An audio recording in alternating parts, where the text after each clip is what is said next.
बोलिए भगवान श्री कृष्ण की जय। गुरु नारायण भगवान की जय। आज हम श्रीमद् भागवत महापुराण का 10वें स्कंद का 63वां अध्याय पढ़ेंगे। इसका शीर्षक है भगवान श्री कृष्ण के साथ बानासुर का युद्ध। श्री सुखदेव जी कहते हैं, परीक्षित, बरसात के 4 महीने बीत गए परंतु अनिरुद्ध जी का कहीं पता न चला। उनके घर के लोग इस घटना से बहुत ही शोकाकुल हो रहे थे। जिस समय से अनिरुद्ध जी गए थे, गए क्या थे, वो जो उठा करके ले गई थी चित्रलेखा उनको, तो उस समय से 4 महीने का समय बीत गया था और वो जो है उनके घर के लोग जो है और उनका पता भी नहीं चल रहा था। तो भगवान श्री कृष्ण के परिवार के लोग जो है बहुत परेशान हो रहे थे कि अनिरुद्ध जी जो है कहाँ चले गए हैं। एक दिन नारद जी ने आकर अनिरुद्ध का सोनितपुर जाना, वहाँ बानासुर के सैनिकों को हराना और फिर नागपास में बांधा जाना, यह सारा समाचार सुनाया। तब श्री कृष्ण को ही अपना आराध्य देव मानने वाले यदुवंशियों ने सोनितपुर पर चढ़ाई कर दी। तो एक दिन नारद जी आए और नारद जी तो जो है जो बात कोई नहीं जानता वो नारद जी जानते थे। तो और स्वयं जो है जा कर के वो इस तरह से जो है सब जगह बता भी देते थे। हमने पहले भी देखा कि कंस के पास भी नारद जी को जब आगे का कुछ बताना होता था और सत्य बात बताते थे, वो जा कर के सबको सब बात बता देते थे। तो यहाँ पर भी नारद जी आए और नारद जी आए, उन्होंने जो है बताया कि अनिरुद्ध जी जो है कैसे कैसे गए और कहाँ पर हैं और उनकी अब इस समय क्या स्थिति है। तो बतलाया कि मतलब वो चित्रलेखा जो है उनको सोनितपुर जो है बानासुर की जो राजधानी थी उसमें ले गई और वहाँ पर जो है बानासुर के सैनिकों को उन्होंने हराया और फिर जो है बानासुर ने उनको नागपास से बंधवा लिया। तो जितने भी भगवान श्री कृष्ण के मतलब जो यदुवंशी थे, उन्होंने जो है अनिरुद्ध जी को छुड़ाने के लिए और सोनितपुर पर चढ़ाई कर दी। अब श्री कृष्ण और बलराम जी के साथ उनके अनुयायी सभी यदुवंशी प्रद्युम्न, सात्विक, गद, साम, सारण, नंद, उपनंद और भद्र आदि ने 12 अक्षौहिणी सेना के साथ व्यूह बनाकर चारों ओर से बानासुर की राजधानी को घेर लिया। तब जब बानासुर ने देखा कि यदुवंशियों की सेना नगर के उद्यान, प्रकोटों, बुर्जों और सिंह द्वारों को तोड़ फोड़ रही है, तो उसे बड़ा क्रोध आया और वह भी 12 अक्षौहिणी सेना लेकर नगर से निकल पड़ा। बानासुर की ओर से साक्षात भगवान शंकर वृषभराज नंदी पर सवार होकर अपने पुत्र कार्तिकेय आदि गणों के साथ रणभूमि में पधारे और उन्होंने भगवान श्री कृष्ण और बलराम जी से युद्ध किया। अब बानासुर ने जो है भगवान शंकर से वर प्राप्त करके उनको काम क्या सौंपा था कि आप मेरे नगर की रक्षा कीजिए। अब नगर पर जो है चढ़ाई हो गई यदुवंशियों की, भगवान श्री कृष्ण की वहाँ आ गए। तो अब भगवान शंकर को भी जो है युद्ध करना पड़ा। वो अपने पुत्र जो है कार्तिकेय जी को साथ लेकर के जो है भगवान शंकर से भगवान कृष्ण से युद्ध करने के लिए बानासुर की ओर से लड़े वो और वहाँ पहुँच गए। भगवान शंकर और स्वामी कार्तिकेय जो है और उनके गण जो है वो सब जो है भगवान श्री कृष्ण और उनकी सेना से जो है युद्ध करने के लिए पहुँच गए। परीक्षित, वह युद्ध इतना अद्भुत और घमासान हुआ कि उसे देखकर रोंगटे खड़े हो जाते थे। भगवान श्री कृष्ण से शंकर जी का और प्रद्युम्न से स्वामी कार्तिक का युद्ध हुआ। बलराम जी से कुंभांड कौन था? ये इसका मंत्री था बानासुर का। कुंभांड और कुंभकर्ण का युद्ध हुआ। बानासुर के पुत्र के साथ साम और स्वयं बानासुर के साथ सात्विक बढ़ गए। सबने अपने अपने जोड़ीदार बना लिए कि किसकी किससे लड़ाई होगी। ब्रह्मा आदि बड़े बड़े देवता, अब जहाँ भगवान शंकर का भगवान श्री कृष्ण का युद्ध हो रहा हो तो उसको देखने के लिए कौन देवता बचेगा। अब वो सारे के सारे इकट्ठे होकर उस युद्ध को देखने के लिए आए। ब्रह्मा आदि बड़े बड़े देवता, ऋषि, मुनि, सिद्ध, चारण, गंधर्व, अप्सराएं और यक्ष विमानों पर चढ़ चढ़कर युद्ध देखने के लिए आ पहुँचे। भगवान श्री कृष्ण ने अपने श्रांग धनुष के तीखी नोक वाले बाणों से शंकर जी के अनुचरों, जो मतलब कौन कौन है अनुचर उनके, भूत, प्रेत, परमत, गुह्यक, डाकिनी, यातुधान, वेताल, विनायक, प्रेतगण, मातृगण, पिशाच, कुष्मांड और ब्रह्म राक्षसों को मार मार कर खदेड़ दिया। पिनाक पानी शंकर जी ने भगवान श्री कृष्ण पर भांति भांति के अगणित अस्त्रों का प्रयोग किया, परंतु भगवान श्री कृष्ण ने बिना किसी प्रकार के विस्मय के उन्हें विरोधी शस्त्रों से शांत कर दिया। भगवान शंकर जो भी जो है उनके ऊपर अस्त्र शस्त्र चलाते थे, भगवान श्री कृष्ण जो है उनको सब शांत करते जाते थे अपने अस्त्रों से जो है। भगवान श्री कृष्ण ने ब्रह्मास्त्र की शांति के लिए ब्रह्मास्त्र का, वायव्यास्त्र के लिए पर्वतास्त्र का, आग्नेयास्त्र के लिए पर्जन्यास्त्र का और पाशुपतास्त्र के लिए नारायणास्त्र का प्रयोग किया। तो भगवान शंकर ने जो जो शास्त्र प्रयोग किए तो उनको काटने के लिए भगवान कृष्ण ने जो है जो जो शस्त्र प्रयोग किए उनका सबका ये वर्णन है। इसके बाद भगवान श्री कृष्ण ने जमरनास्त्र से, जिससे मनुष्य को जम्भाई पर जम्भाई आने लगती है, वो छोड़ा और महादेव जी को मोहित कर दिया। भगवान श्री कृष्ण ने क्या छोड़ा, वो जम्भनास्त्र, मतलब जिससे जम्भाई पे जम्भाई आने लगती है, तो वो शंकर जी के ऊपर छोड़ा, जिससे शंकर जी को जम्भाई पे जम्भाई आने लगी। कुछ करना तो था नहीं भगवान श्री कृष्ण को, भगवान शंकर के उसमें, तो वो जो है उनको हटाना था कि ये एक तरफ हो जाए भगवान शंकर जो है, तो उन्होंने उसको जम्भाई वाला जो है शस्त्र जो है छोड़ा। महादेव जी को मोहित कर दिया। वे युद्ध से विरत होकर जम्भाई लेने लगे। तब भगवान श्री कृष्ण शंकर से छुट्टी पाकर तलवार, गदा और बाणों से बाणासुर की सेना का संहार करने लगे। इधर प्रद्युम्न ने बाणों की बौछार से स्वामी कार्तिक को घायल कर दिया। उनके अंग अंग से रक्त की धारा बह चली। वे रणभूमि छोड़कर अपने वाहन मयूर द्वारा भाग निकले।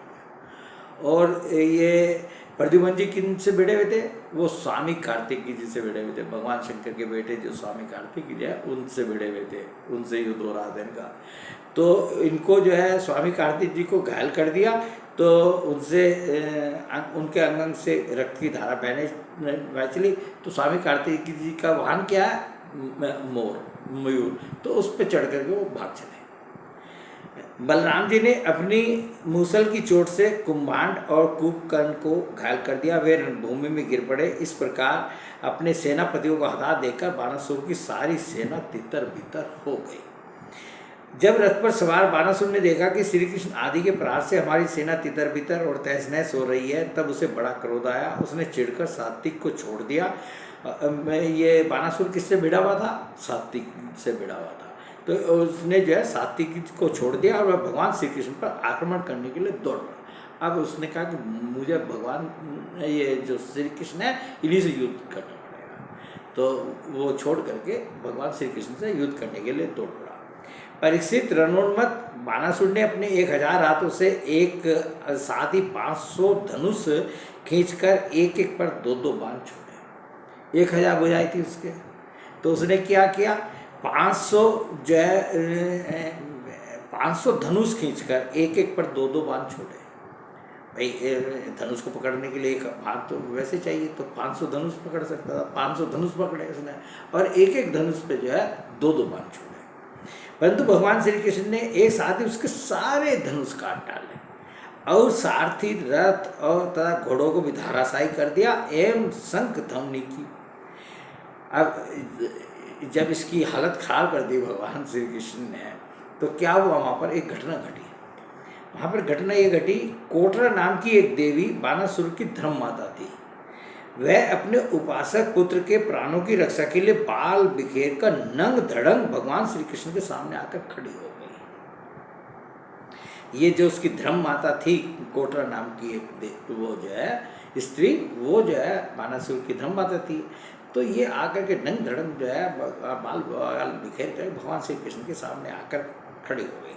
भगवान श्री कृष्ण ने कि कहीं इस पर उनकी दृष्टि न पड़ जाए, अपना मुंह फेर लिया और वे दूसरी ओर देखने लगे। तब तक बानासुर धनुष कट जाने तथा रथहीन हो जाने के कारण अपने नगर में चला गया। इतनी देर में तो उसको फुर्सत मिल गई और वो जो है अपने नगर में भाग गया।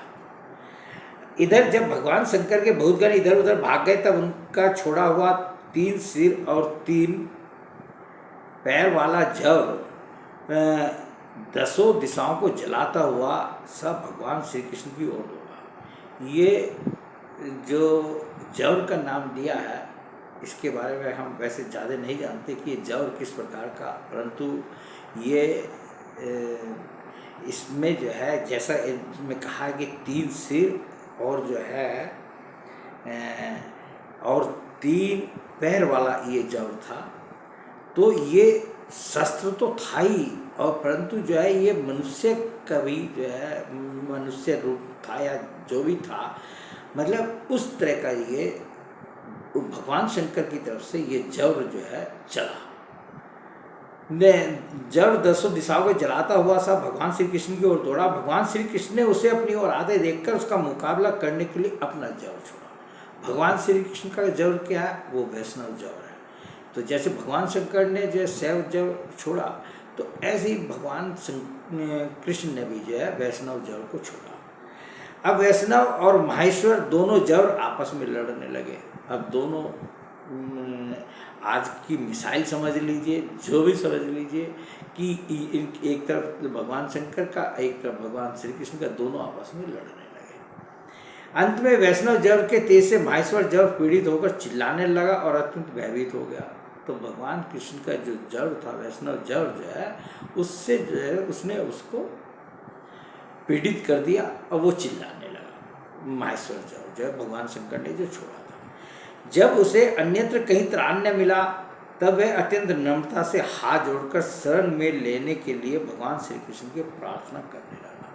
अब उसको दिखाई दिया कि भैया अब कोई बचाने वाला नहीं है, तो भगवान श्री कृष्ण की शरण में गया और वहाँ उसने जो है जा करके भगवान श्री कृष्ण की स्तुति की, बड़ी सुंदर स्तुति की। जव ने कहा, प्रभु आपकी शक्ति अनंत है, आप ब्रह्मादि स्वरों के भी महेश्वर हैं, आप सबके आत्मा और सर्वस्वरूप हैं, आप अद्वितीय और केवल ज्ञान स्वरूप हैं। संसार की उत्पत्ति, स्थिति और संहार के कारण आप ही हैं। श्रुतियों के द्वारा आपका ही वर्णन और अनुमान किया जाता है। आप समस्त विकारों से रहित स्वयं ब्रह्म हैं। मैं आपको प्रणाम करता हूँ। काल, दैव, अदृष्ट, कर्म, जीव, स्वभाव, सूक्ष्मभूत, शरीर, सूत्रात्मा, प्राण, अहंकार, एकादश इंद्रिया और पंचभूत, इन सब का संघात लिंग शरीर और बीजांकुर न्यास के अनुसार, उससे क्रम और क्रम से फिर लिंग शरीर की उत्पत्ति, यह सब आपकी माया है। आप माया के निषेध की परम अवधि हैं। मैं आपकी शरण ग्रहण करता हूँ। प्रभु आप अपनी लीला से ही अनेकों रूप धारण कर लेते हैं और देवता, साधु तथा लोक मर्यादाओं का पालन पोषण करते हैं, साथ ही उन्मार्गामी और हिंसक असुरों का संहार भी करते हैं। आपका यह अवतार पृथ्वी का भार उतारने के लिए हुआ है। प्रभु आपके शांत, उग्र और अत्यंत भयानक दुस्सह तेज जवर से मैं अत्यंत संतप्त हो रहा हूँ। भगवान देहधारी जीवों को तभी तक पाप ताप सताता है, देहधारी जीवों को तभी तक ताप रहता है जब तक वे आशा के फंदों में फंसे रहने के कारण अब आपके चरण कमलों की शरण ग्रहण नहीं करते। ये जो अंतिम वाक्य है, ये जो हम सब के लिए है कि भगवान देहधारी जीवों को तभी तक ताप संताप रहता है जब तक वे आशा के फंदों में फंसे रहने के कारण आपके चरण कमलों की शरण नहीं ग्रहण करते। तो भगवान के चरणों की जो शरण ग्रहण कर लेता है, वो तो मैं समझता हूँ कि सबसे सौभाग्यशाली व्यक्ति है, और जिसने भगवान के चरणों की शरण ले ली उसको कुछ करने की ज़रूरत भी नहीं है। वास्तव में जो है यदि कोई उनके शरणागत हो जाए, उनके चरणों के शरणागत हो जाए, उसके लिए जीवन में जो है कुछ नहीं रहता करने के लिए। भगवान श्री कृष्ण ने कहा, त्रिशिरा मैं तुम पर प्रसन्न हूँ, अब तुम मेरे जड़ से निर्भय हो जाओ। अब जब वो शरणागत हुआ जड़ जो है माहेश्वर जड़, तो भगवान श्री कृष्ण ने कहा कि तुम अब जो है उनको उसको अभयदान दे दिया कि अब तुम निश्चिंत हो जाओ, तुम जो है निर्भय हो जाओ। संसार में जो कोई हम दोनों का संवाद स्मरण करेगा, ये भी और उसको वरदान दिया कि जो हम दोनों का संवाद स्मरण करेगा उसे तुमसे कोई भय नहीं रहेगा। तो माहेश्वर जड़ से जो है उसको भय भी नहीं होगा जो हम दोनों का संवाद स्मरण करेगा। भगवान श्री कृष्ण के इस प्रकार कहने पर माहेश्वर जड़ उन्हें प्रणाम करके चला गया। तब तक बानासुर रथ पर सवार होकर भगवान श्री कृष्ण से युद्ध करने के लिए फिर आ पहुंचा। तो जो माहेश्वर जड़ था वो तो चला गया, परंतु बानासुर जी फिर आधम के। परीक्षित, बानासुर ने अपने 1000 हाथों में तरह तरह के हथियार ले रखे थे। अब वह अत्यंत क्रोध में भरकर चक्रपाणी भगवान पर बाणों की वर्षा करने लगा। जब भगवान श्री कृष्ण ने देखा कि बानासुर ने तो बाणों की झड़ी लगा दी है, तब वे छुरे के समान तीखी धार वाले चक्र से उसकी भुजाएं काटने लगे। तो अब भगवान ने जो है, उसकी तो 1000 हाथ थे, तो अब भगवान ने जो है अपना चक्र संभाला और चक्र से जो है उसके जो है हाथ को जो है काटने लगे। किस तरह से काटने लगे ये भी सुनिए। छुरे के समान तीखी धार वाले चक्र से उसकी भुजाएं काटने लगे, मानो कोई किसी वृक्ष की छोटी छोटी डालियां काट रहा हो। चक्र कैसे उसकी भुजा को काट रहा था, जैसे किसी वृक्ष की छोटी छोटी डालियां कट रही है, इस तरह से कट रही थी उसकी भुजाएं। तब वे चक्रधारी भगवान श्री कृष्ण के पास, जब भक्तवत्सल भगवान शंकर ने देखा कि बानासुर की भुजाएं कट रही हैं, तो भगवान शंकर ने तो खुद जो है उसको ये वरदान दिया था कि बेटा जब तुम्हारी बाहें जो है जो भुजाएं काटेगा, तुम्हारी भुजाओं में बहुत शक्ति आ रही थी ना। भगवान शंकर से लड़ने के लिए पहुंच गया था कि मेरी भुजाओं में खुजलाहट होती रहती है और जब मुझे कोई वीर योद्धा नहीं मिलता, तो तब तुम्हारा जो है तुम्हें पता चलेगा, अब वो तुम्हें जल्दी मिल जाएंगे। तो भगवान श्री कृष्ण जो है मिल गए उसको, उसकी भुजाएं काटनी जब शुरू की, तो उस समय जब भगवान शंकर जो है वहाँ पर आए, तब चक्रधारी भगवान श्री कृष्ण के पास आए और स्तुति करने लगे। तो यहाँ पर आकर के भगवान शंकर ने जो है भगवान श्री कृष्ण की स्तुति की, और बहुत सुंदर स्तुति की है, और इसको हम सीधे पढ़ते जाएंगे।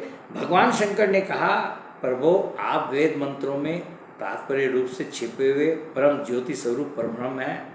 शुद्ध हृदय महात्मगण आपके आकाश के समान सर्वव्यापक और निर्विकार यानी निर्लेप स्वरूप का साक्षात्कार करते हैं।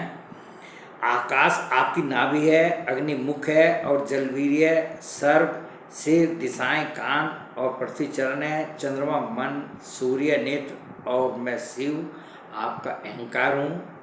समुद्र आपका पेट है और इंद्र भुजा, धान्य आदि औषधिया रोम है, मेघ केश है और ब्रह्मा बुद्धि, प्रजापति लिंग है और धर्म हृदय। इस प्रकार समस्त लोक और लोकांतरों के साथ जिसके शरीर की तुलना की जाती है, वे परम पुरुष आप ही हैं।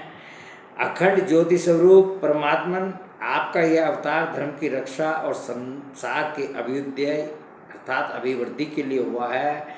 हम सब भी आपके प्रभाव से ही प्रभावित होकर सातों भुवनों का पालन करते हैं। आप सजातीय विजातीय और स्वगत भेद से रहित हैं। एक और अद्वितीय आदि पुरुष है। मायाकृत, जागृत, सपन और सुसुप्ति, इन 3 अवस्थाओं में अनुगत और उनसे अतीत तुरीय तत्व भी आप ही है। आप किसी दूसरी वस्तु के द्वारा प्रकाशित नहीं होते, स्वयं प्रकाश हैं।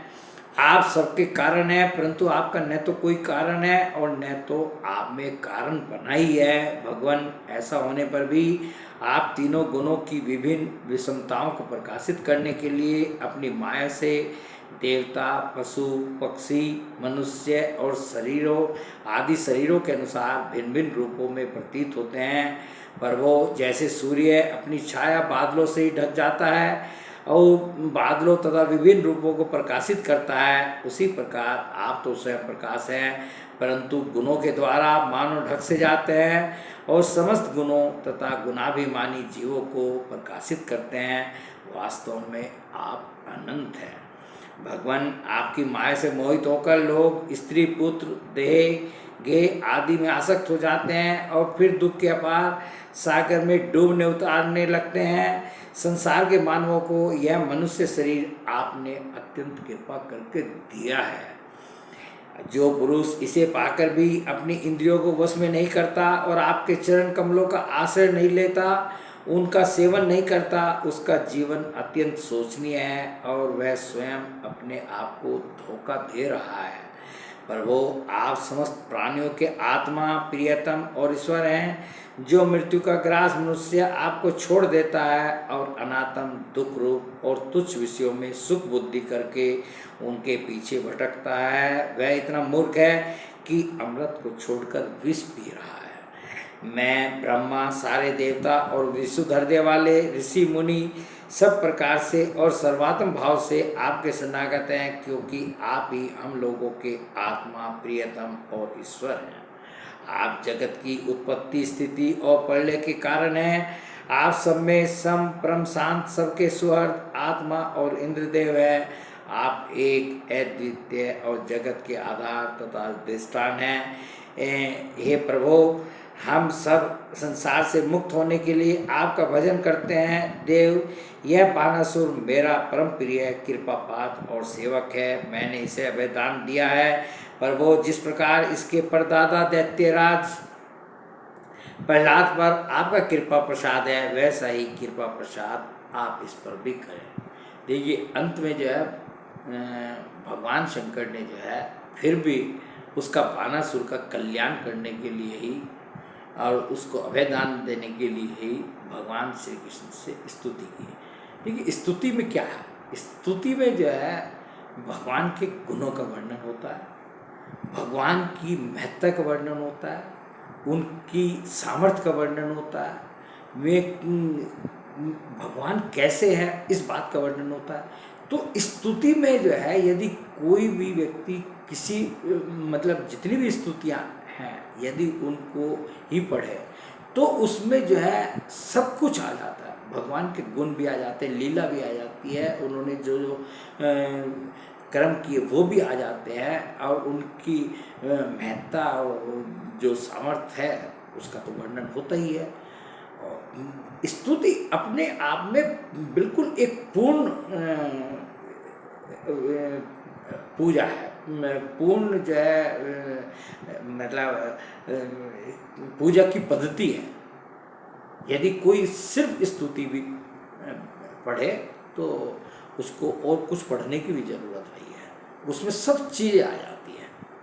भगवान की लीलाओं का भी वर्णन आता है, उसमें बहुत सी स्तुति में कथाओं का भी वर्णन आता है, सब कुछ आता है। ऐसे तो भगवान की लीला है, लीला सुने, कथाएं पढ़ें, उनको सुने, भगवान के गुणों का वर्णन करें, भगवान के नाम का स्मरण करें उनका। तो बाकी जितनी भी चीज़ें हैं वो अपनी अपनी जगह सब सही हैं और जितना भी कर सके वो सब करें, परंतु स्तुति जो है बहुत अनोखी चीज़ है। अब भगवान श्री कृष्ण ने कहा, भगवान आपकी बात मानकर जैसा आप चाहते हैं मैं इसे निर्भय किए देता हूँ। आपने पहले अपने इसके संबंध में जैसा निश्चय किया था मैंने इसकी बुझाएं काटकर उसी का अनुमोदन किया है। भगवान श्री कृष्ण ने भगवान शंकर से कहा कि आपने वरदान देते समय जो है जो कहा था मैंने वो ही किया है, मैंने आपकी बात का अनुमोदन ही किया है और कुछ नहीं किया। मैं जानता हूँ कि बानासुर दैत्यराज बलि का पुत्र है, इसलिए मैं भी इसका वध नहीं कर सकता। अब भगवान ने भी अपनी मजबूरी बताई भगवान श्री कृष्ण ने कि मैं इसका वध नहीं कर सकता। क्यों वध नहीं कर सकता? ये बलि का पुत्र है ना।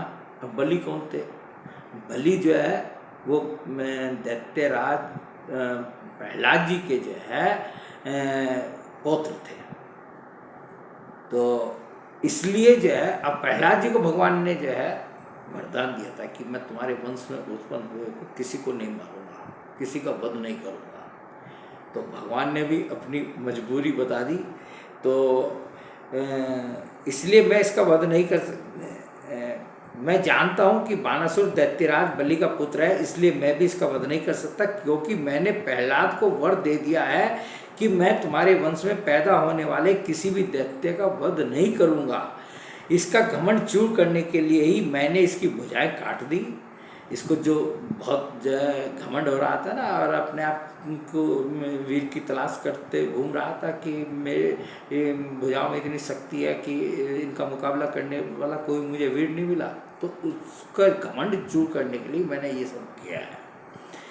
इसकी बहुत बड़ी सेना पृथ्वी के लिए भार हो रही थी, और जो दैत्य की इसकी सेना थी वो पृथ्वी के लिए भार हो रही थी, इसलिए मैंने उसका संहार कर दिया।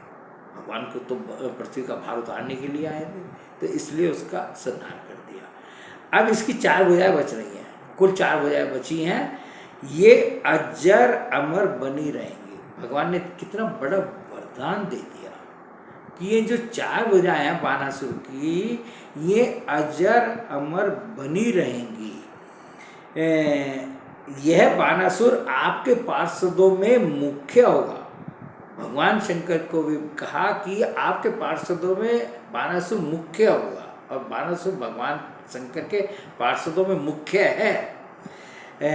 यह बानासुर आपके पार्षदों में मुख्य होगा। अब इसको किसी से किसी प्रकार का भय नहीं है, और ये अभयदान जी भगवान ने दे दिया बानासुर को।